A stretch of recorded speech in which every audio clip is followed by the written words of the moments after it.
That Vladimir Putin must be quite the charmer. The Russian president is back in the good graces of the head of soccer's governing body, FIFA, and the president of the International Olympic Committee.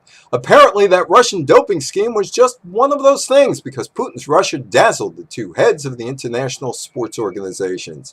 Thomas Bach was absolutely smitten with Putin after the IOC president and the Russian president met during soccer's World Cup tournament in Russia. The IOC had banned Russia from the 2018 South Korea Winter Olympics because of doping, although individual Russian athletes were allowed to compete during that athletic mega event. But Bach was willing to forget and said of Putin's Russia that it was time to get Russian sport fully back into the international sports community.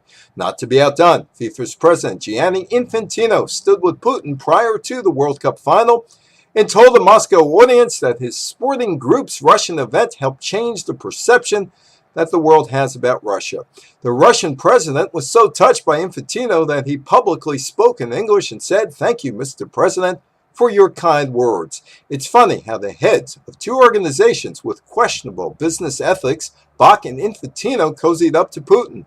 Putin has now helped stage two of the world's biggest sports tournaments, the 2014 Sochi Winter Olympics and the 2018 World Cup. And don't think for a second that rubles don't talk.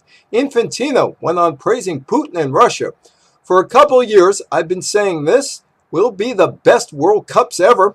And today, I can say that with conviction. It is the best World Cup ever." The Russian soccer tournament produced an unlikely result. Infantino and Bach staged a love fest with Putin, and apparently in their worlds, all's well that ends well.